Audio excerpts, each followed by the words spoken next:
इसको लेकर मैं ये कहूँगा कि हमने तो इस समस्या के लिए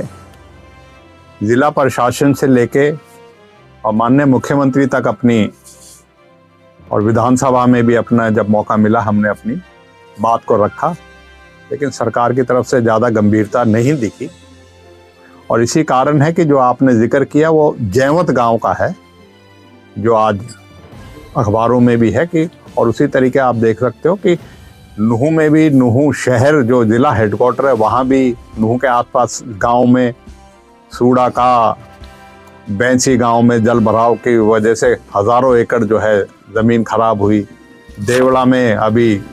जो है पानी निकला। इसी तरीके से लेके हसनपुर से दुबालू से लेके गांगोली से लेके आलदो का कीरा और छचेड़ा तक, और सारा ये जो है नौशेरा तक, और सारा यहाँ तक कि आकेड़ा तक में भी, और देवड़ा तक, और मैं जैसे बता रहा हूँ जयसिंहपुर में भी, पूरे इलाके में कई हज़ार एकड़ ज़मीन जो है जिसमें जल भरा हुआ आज भी वंचित रह गई है भराई से, जिसमें बुआई नहीं हो सकी। और इसी वजह से आज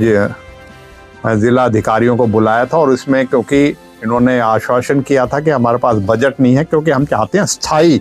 समाधान हो। जिस तरीके से सेमग्रस्त की समस्या है पिछले 3 साल से, हमने 42 ट्यूबवेल जो है 5 गाँव में, हुसैनपुर, सतपुतिया की, रायपुरी, धांधुका और बाऊपर, इनमें मंजूर करा रखे हैं कि जिससे कि सेमग्रस्त की समस्या, लेकिन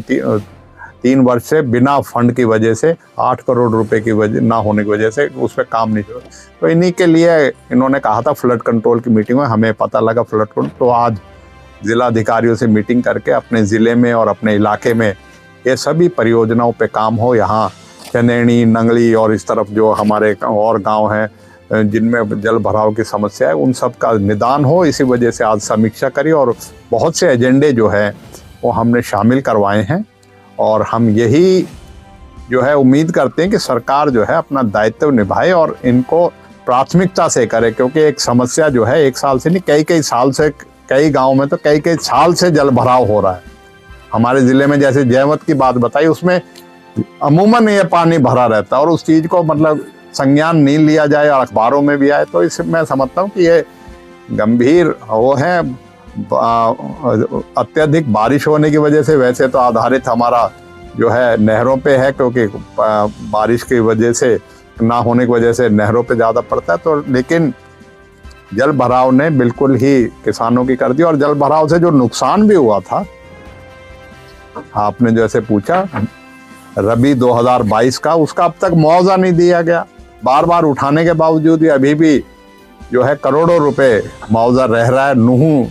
सब डिवीज़न का ही रह रहा है, जबकि कितनी बार कह दिया, अब कुछ बटा तो है, लेकिन अभी भी कई जगह से APR जो है वो जो है पूरी नहीं हुई है। अभी कह रहा कि ये मिले थे लोग, DC से भी हमने भी भेजा था। तो सरकार का रवैया मैं समझता हूँ कि किसानों के प्रति जो है अगर मदद का हो तो ये चीज़ें नहीं होनी चाहिए थी, और इन चीज़ों का समाधान पहले ही हो जाना चाहिए। तो विधायक जी, जल भराव की समस्या लगातार पिछले कई सालों से है। अधिकारियों की नीयत आप ठीक नहीं मानते हैं या सरकार की नीयत ठीक है? अधिकारियों की तो नीयत हो जब सरकार की नीयत ठीक हो। मैं मानता हूँ सरकार 3 साल से 42 ट्यूबवेल जो सेमग्रस्त को हटाने के लिए 8 करोड़ रुपए देने में ही सरकार को, और जबकि विधायक जो है दिलचस्पी ले और हर एक बार कहे और सब अधिकारियों से मिले, सिर्फ फंड ना होने की वजह से मैं समझता हूँ कि मेवात में जब फंड देने की बात आती है तो इस सरकार को जो है दिक्कत होती है।